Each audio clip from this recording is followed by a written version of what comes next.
She became her uncle's and cousin's wife, the niece most marked by consanguinity in Tennessee. Deep within the Appalachian Mountains of eastern Tennessee, nestled between rugged peaks and dense forests, lay a valley that times seem to forget. Far from the modernizing influences that swept across America in the early 20th century, the isolated community of Hollow Creek remained virtually unchanged for generations. This is the story of Martha Blackwood, born in 1923, whose life would become perhaps the most tragic example of familial intermarriage in the state's history, leaving physical and emotional scars that would haunt 3 generations. The Blackwood family had settled in Hollow Creek in the 1840s, establishing themselves as self-sufficient farmers in the remote valley. By the 1920s, when our story begins, the original Blackwood homestead had expanded into a cluster of small cabins housing various branches of the family, all descended from the original settlers. Geographic isolation, economic necessity, and deep-rooted distrust of outsiders had gradually pushed the Blackwoods toward increasing intermarriage within their extended family. Dr. Harold Jenkins, who practiced medicine in the nearest town of Pineville, documented the Blackwood case in his private journals from 1947 to 1962. These journals, discovered in 2003 during a renovation of the old Pineville Medical Clinic, provide a rare window into a hidden world that most Americans preferred not to acknowledge.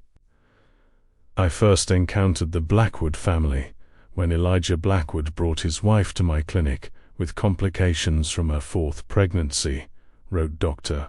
Jenkins in his first entry about the family. Upon taking their history, I was disturbed to learn they were first cousins.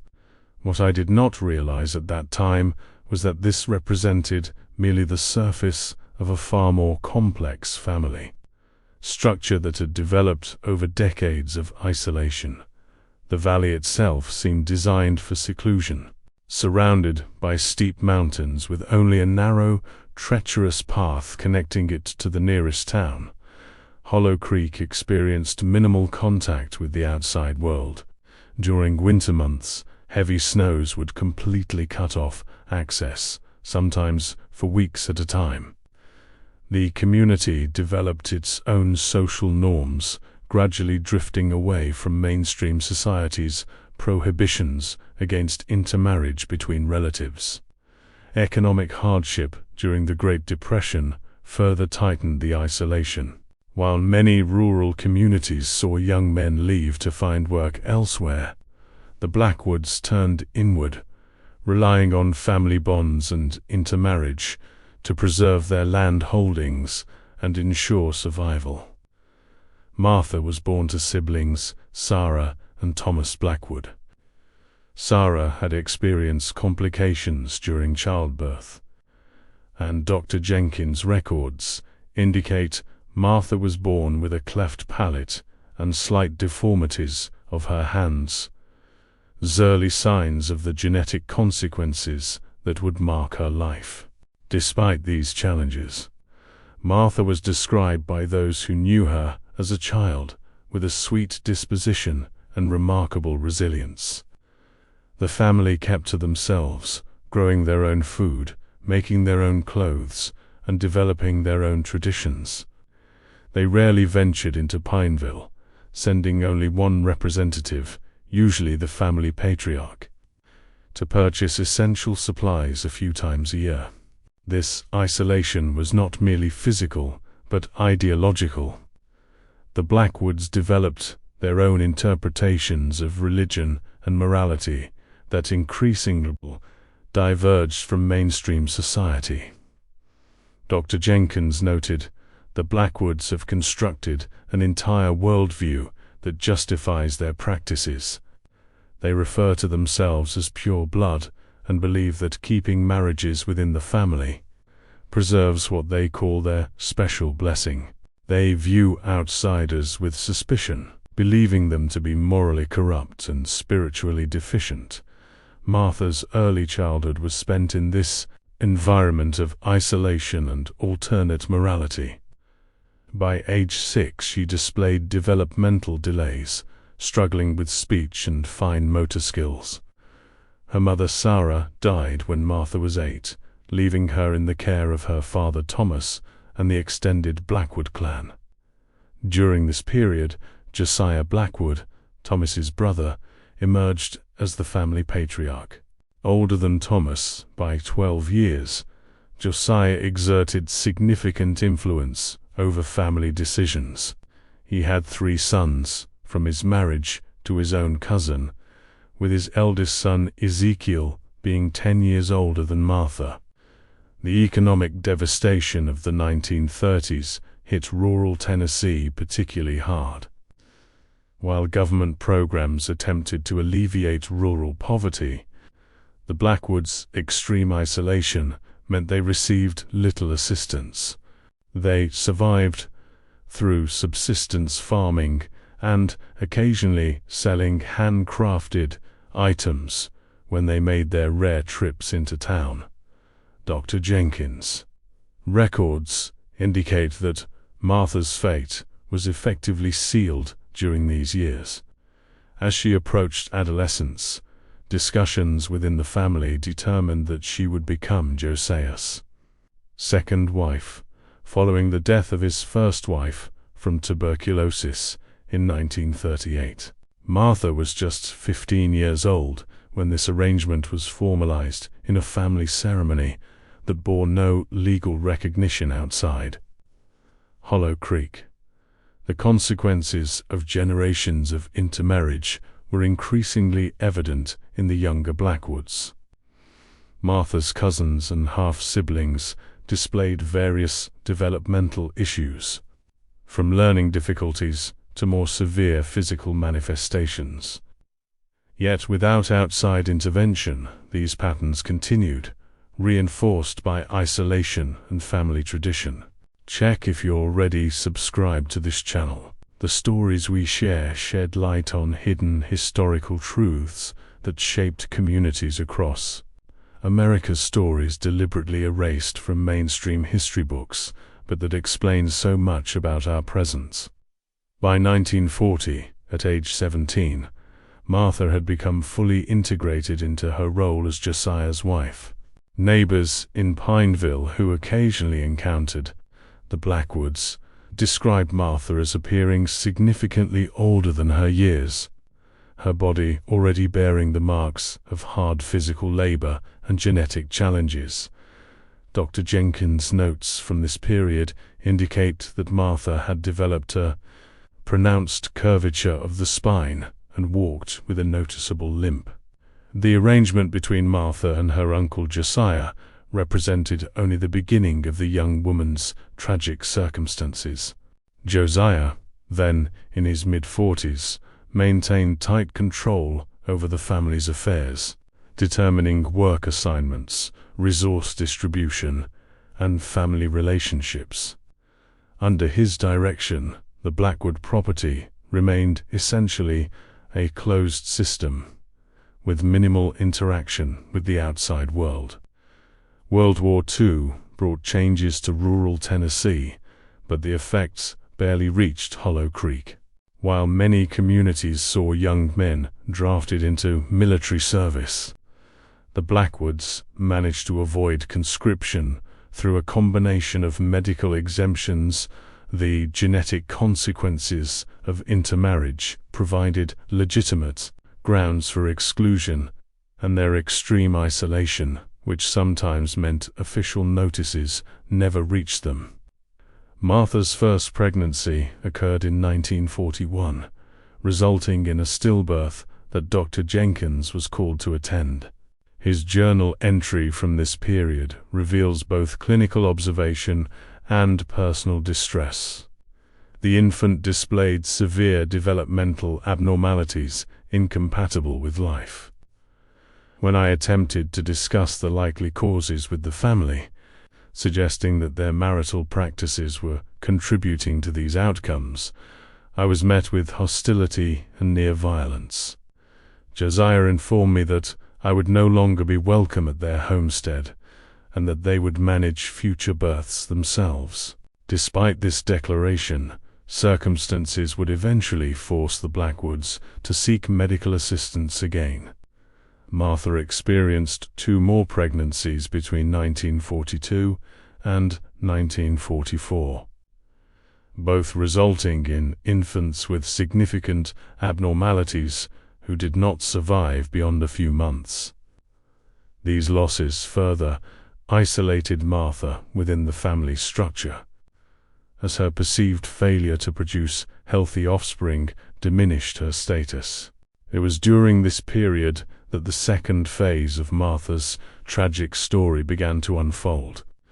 Ezekiel, Josiah's eldest son and Martha's first cousin, had established himself as his father's right hand in managing family affairs.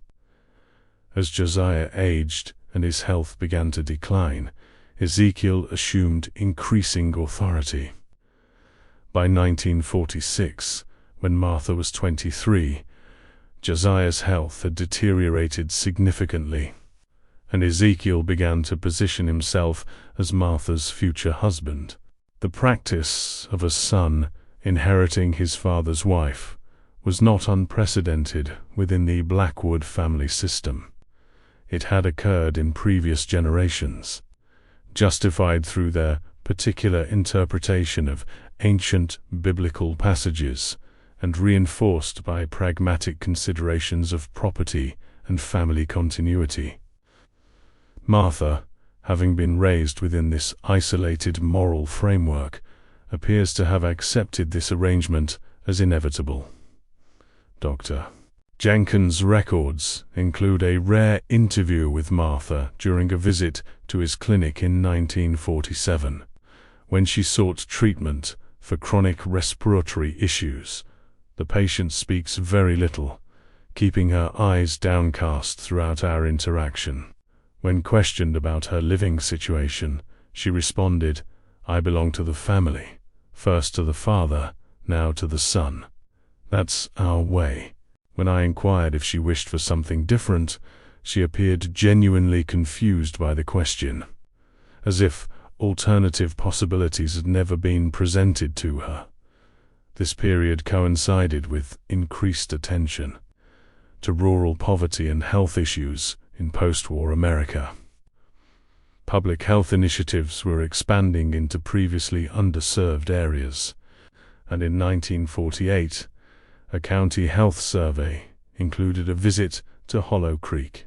The visiting nurse's report, preserved in county records, noted the concerning conditions and family structure, but stopped short of direct intervention, reflecting the era's complicated approach to balancing family autonomy with child welfare concerns. The nurse wrote, "Conditions in the Blackwood settlement raise significant concerns regarding consanguineous relationships and their health impacts on children. However, the extreme isolation, the family's hostility toward outside intervention, and current limitations in social service resources present substantial barriers to meaningful intervention."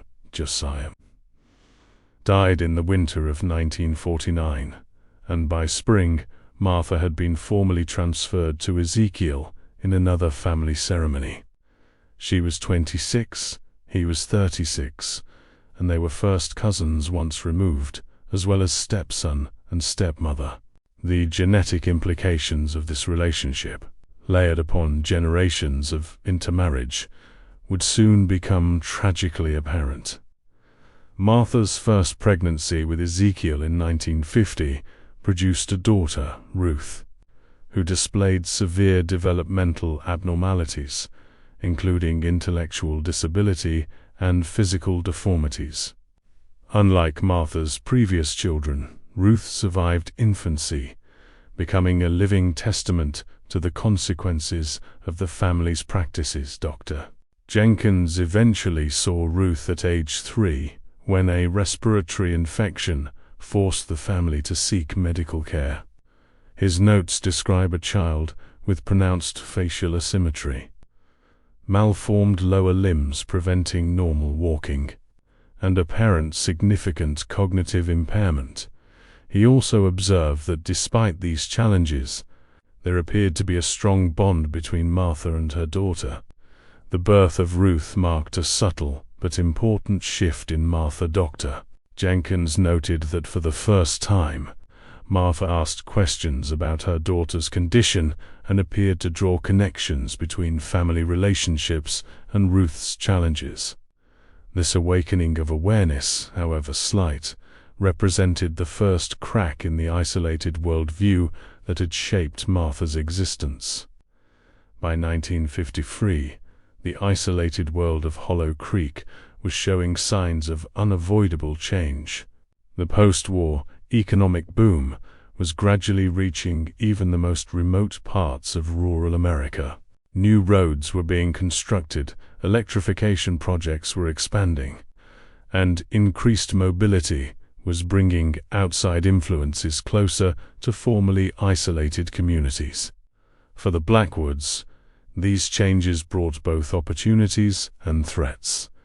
Younger family members occasionally found work in nearby towns, returning with stories, ideas, and material goods from the outside world. These connections, however tenuous, began to weaken the family's isolation and challenge their closed social system. Martha, now 30 years old and caring for her daughter Ruth, had developed a quiet inner strength. Though still firmly under Ezekiel's control, she'd carved out a small measure of autonomy in her role as Ruth's mother. Dr. Jenkins' notes from this period suggest that Martha had begun to question, at least internally, the family practices that had shaped her life. The catalyst for change came in the form of a new county health initiative in 1954, which included home visits to remote communities. A public health nurse named Eleanor Wilson made the difficult journey to Hollow Creek as part of this program. Unlike previous brief interventions, Nurse Wilson established a recurring presence, initially focusing on non-threatening assistance, such as vaccinations and basic health education. Over several visits, Nurse Wilson gained a degree of trust with Martha, creating rare moments when Martha could speak with someone from outside the closed family system. These conversations, while initially superficial, gradually deepened. Wilson later documented these interactions in reports that provide crucial insight into Martha's evolving perspective. The subject speaks very little at first, Wilson wrote, but becomes more communicative when discussing her daughter. She expresses concern about Ruth's health challenges and, in rare unguarded moments, questions why so many children in the family face similar issues. I believe she's beginning to make connections that challenge the family's established narratives. Wilson's regular visits did not go unnoticed or unopposed. Ezekiel and other family elders viewed her with suspicion, limiting her access and monitoring her interactions. However, the tangible benefits of modern medicine, particularly when a whooping cough outbreak threatened the community in the winter of 1954, provided enough practical value to allow her continued, if restricted, access. The turning point came in spring of 1955, when Martha discovered she was pregnant again. Having witnessed Ruth's struggles and formed a tentative connection with the outside world through Nurse Wilson, Martha experienced her first significant act of resistance.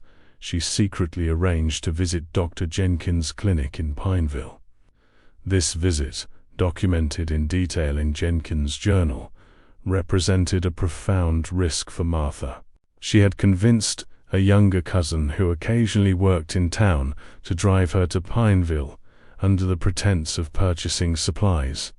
The examination revealed not only her pregnancy, but also her deteriorating physical condition, including advanced dental problems, malnutrition, and untreated chronic infections. The patient expressed, for the first time in our long acquaintance, direct fear about her pregnancy, Jenkins wrote. She asked, in her limited way, whether her baby would be like Ruth, and whether anything could be done to prevent it.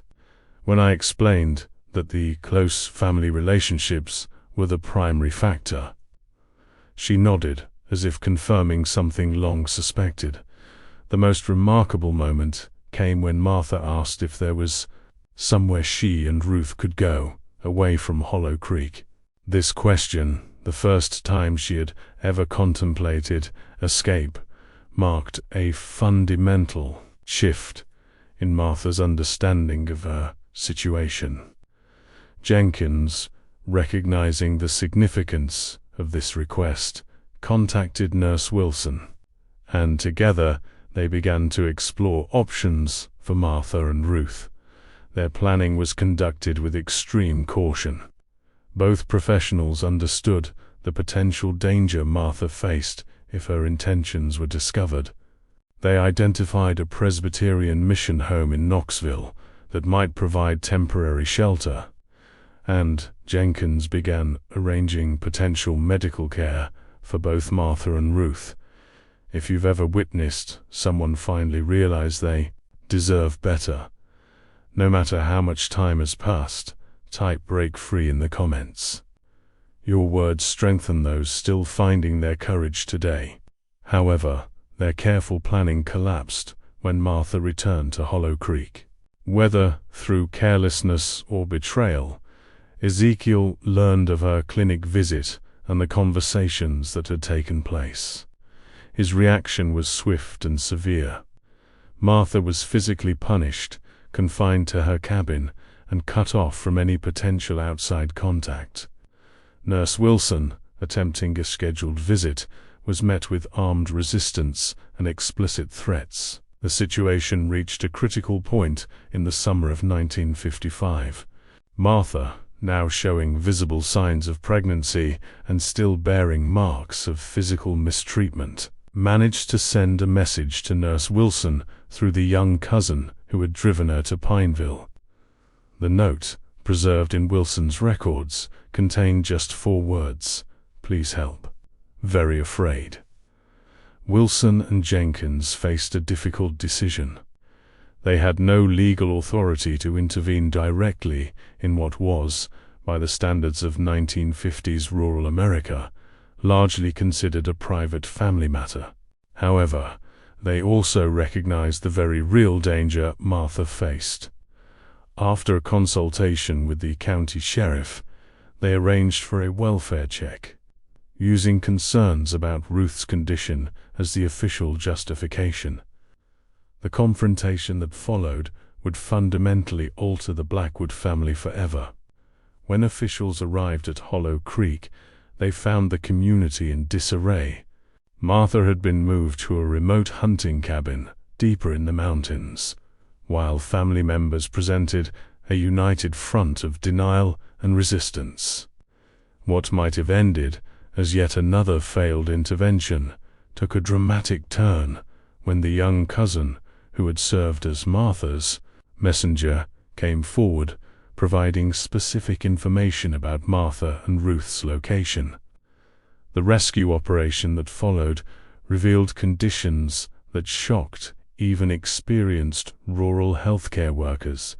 Martha, by then severely weakened by mistreatment and pregnancy complications, and Ruth, showing signs of neglect, were found in a primitive cabin with minimal provisions. The legal justification for removal child endangerment concerns for Ruth allowed authorities to extract both mother and daughter from Hollow Creek. The journey from Hollow Creek to Knoxville in late summer of 1955 represented more than physical distance for Martha and Ruth. It marked their first true exposure to the wider world after lifetimes of isolation. Nurse Wilson, accompanied them, documenting Martha's reactions to everyday sights that most Americans took for granted. Traffic lights, supermarkets, restaurants, and people from diverse backgrounds.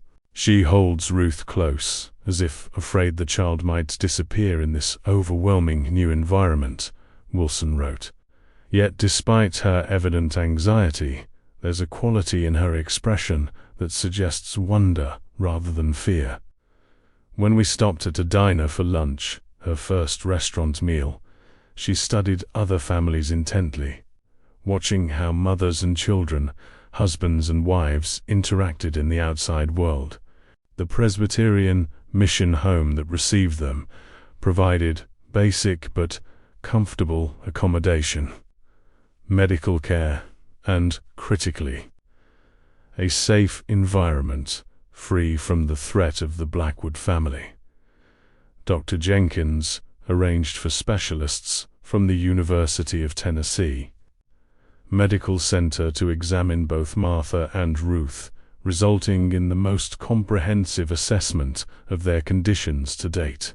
The medical reports from this period provide clinical documentation of the consequences of multi-generational consanguinity. Martha's case file noted skeletal abnormalities, significant dental issues, reduced lung capacity, and symptoms suggesting possible recessive genetic disorders. Ruth's examination revealed more pronounced manifestations, including developmental delays, cardiac abnormalities, and orthopedic issues requiring surgical intervention. Beyond the physical examinations, these initial weeks also brought Martha her first opportunities for psychological assessment and support. Catherine Monroe, a social worker assigned to their case, conducted regular sessions with Martha, gradually piecing together a more complete picture of life in Hollow Creek and the complex web of relationships that had defined Martha's existence. The subject's understanding of family structures and social norms has been entirely shaped by the isolated community in which she was raised, Monroe wrote in her initial assessment. She expresses confusion when presented with information about typical family formations and marriage patterns, often asking, but who else would they marry if not family? This indicates the profound depth of the alternative reality constructed within the isolated community. Martha's pregnancy progressed with complications that required hospitalization in September 1955. The birth of a son, whom she named David after a Bible story read to her by one of the mission home staff, was difficult. The infant displayed significant congenital abnormalities, including a heart defect that would require ongoing medical management. The birth of David marked another turning point in Martha's evolving awareness. Unlike with Ruth, whose challenges she had accepted as inevitable, Martha now had context for understanding David's condition. Medical professionals had explained the concept of genetic inheritance in simplified terms, helping her grasp how related parents increase the risk of certain conditions. She asked me today why no one had ever told her these things before, Monroe documented in October 1955. When I explained that most communities have strong taboos against close relatives marrying precisely because of these health risks, she became very quiet. After several minutes, she said something that revealed her growing comprehension. They must have known. The elders. They saw what happened to the children. They knew, and they still made us do it. This realization that the family leadership had likely understood at some level the consequences of their practices, yet maintained them for reasons of control and isolation, profoundly affected Martha. It represented her first recognition of intentional harm rather than merely following tradition. The legal aftermath of Martha and Ruth's removal from Hollow Creek unfolded slowly through late 1955 and early 1956. The family initially attempted to assert their rights to both Martha and the children, but their claims found little sympathy in the Tennessee courts of the era. While the legal system of the 1950s had significant limitations in addressing domestic issues, the extreme nature of the Blackwood case, combined with growing public health concerns about isolated communities with high rates of consanguinity, worked in favor of keeping Martha and her children separated from the family. The court proceedings also brought public attention to the Blackwood case. While officials made efforts to protect Martha and the children's identities, the unusual circumstances attracted coverage in regional newspapers.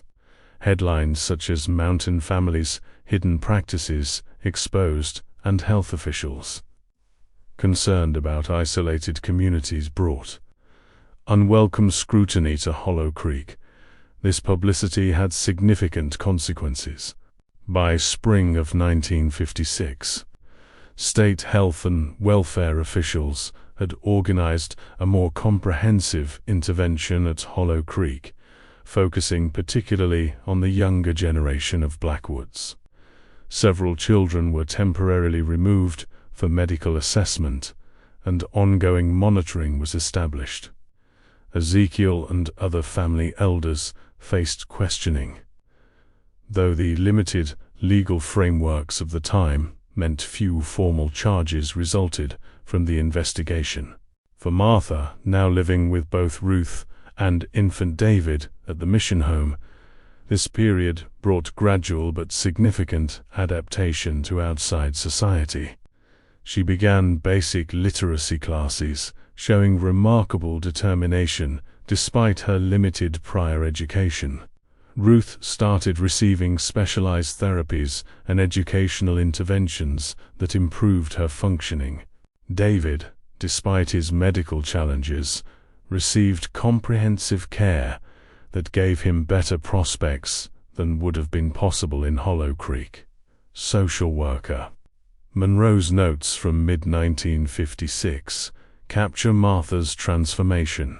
The change in subject's affect and engagement is remarkable. She now makes eye contact during conversations, asks questions about the world, and has begun making independent decisions regarding her children's care. While still limited by her background and educational deficits, she displays a genuine desire to learn and adapt to mainstream society. Perhaps the most poignant development came when Martha, after nearly a year away from Hollow Creek, was asked whether she wished to have any contact with her former community. Her response, as recorded by Monroe, was simple but resolute. "That place killed many children. It nearly killed mine. I don't want my children to ever know that place." The story of Martha Blackwood and her children did not end with their dramatic escape from Hollow Creek. The long-term consequences of generations of consanguinity would continue to shape their lives, even as they built a new existence in the outside world.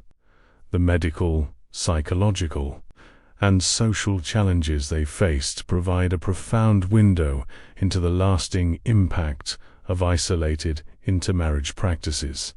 By 1957, Martha and her children had transitioned from the mission home to subsidized housing in Knoxville.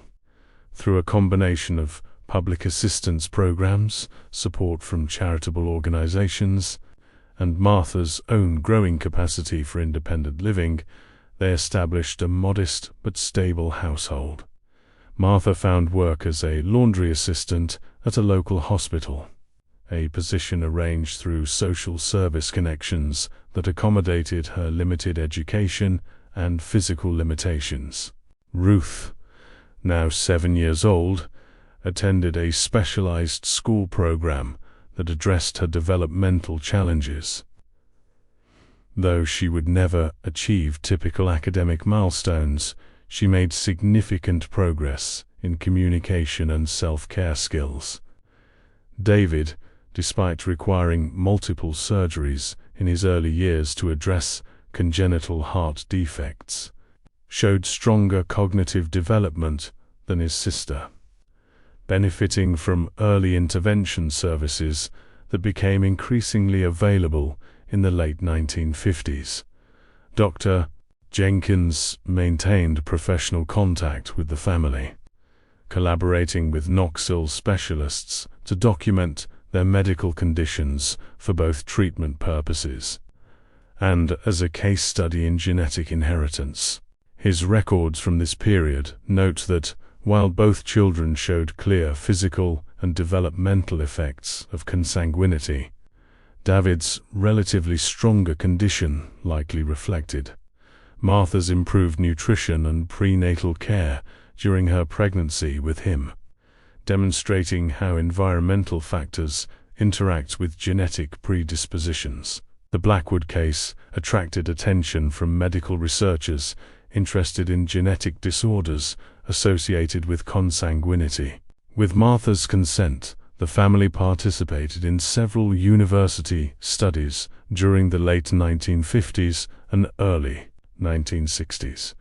These studies contributed valuable data to the growing field of genetic counseling, helping researchers better understand and predict inheritance patterns in consanguineous relationships.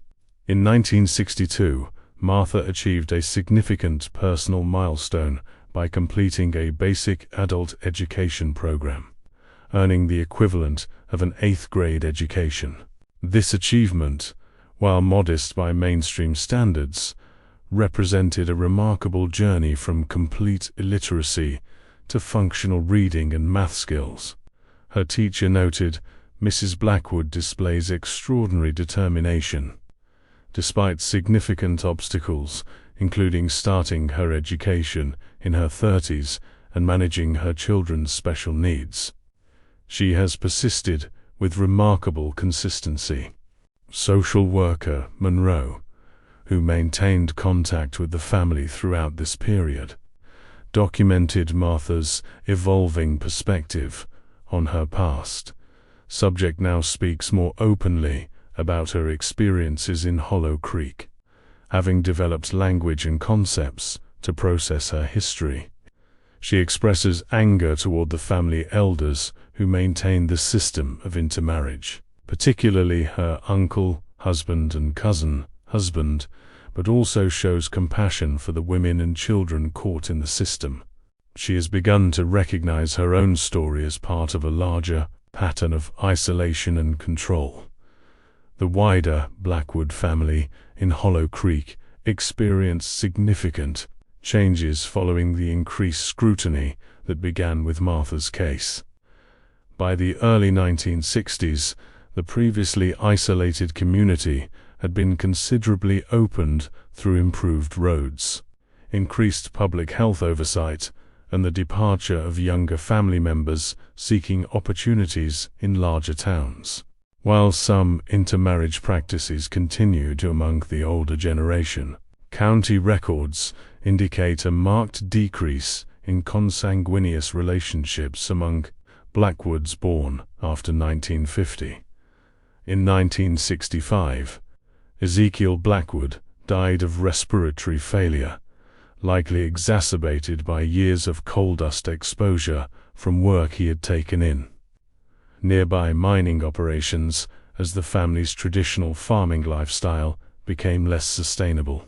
His death symbolically marked the end of the era of strict isolation that had defined Hollow Creek for generations. Martha received news of his death with complex emotions. Monroe recorded, "She sat quietly for several minutes after being informed. Finally, she said, 'I should feel something, shouldn't I? He was my cousin, my husband, father to my son. But I feel nothing except relief that he can never come for my children.'"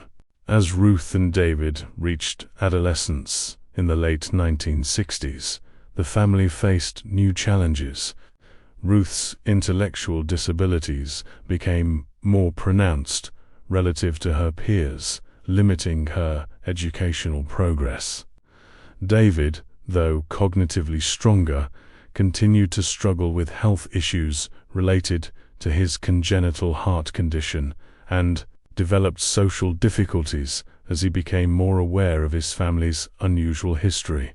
In 1968, at age 15, David asked Martha directly about his father and their family background, having picked up fragments of information and facing questions from classmates. This difficult conversation, which Martha had long anticipated and feared, became a crucial moment of truth-telling, rather than hiding their history.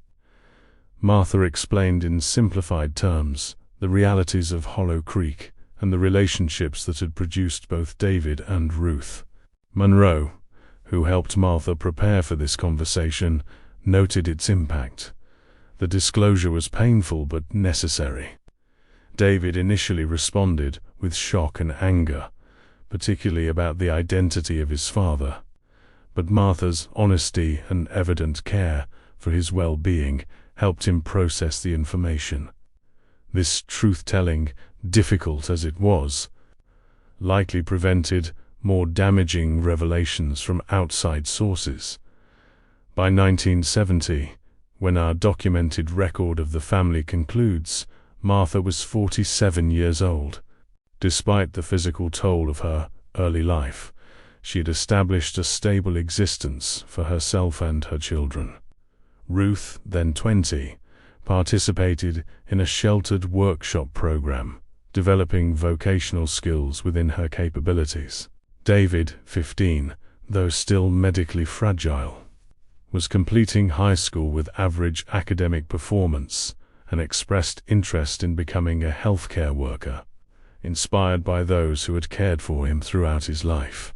The Blackwood case became an important reference in medical literature on consanguinity, cited in genetics textbooks and used in training materials for rural healthcare providers. The family's experience helped inform public health approaches to isolated communities and contributed to improved detection and intervention in cases of concerning family structures. Jenkins, in his finer journal entry about the family before his retirement in 1972, wrote, "The Blackwood case, tragic as it was, has served an important purpose in bringing attention to practices that remained hidden in remote corners of our society. Martha's courage in breaking away, despite having known no other reality, stands as a testament to the human capacity for growth and change, even against overwhelming odds. Her children, despite their challenges, have possibilities that would have been unimaginable had they remained in Hollow Creek. Their story demonstrates both the devastating consequences of isolation and intermarriage across generations, and the potential for resilience when provided with appropriate support and intervention.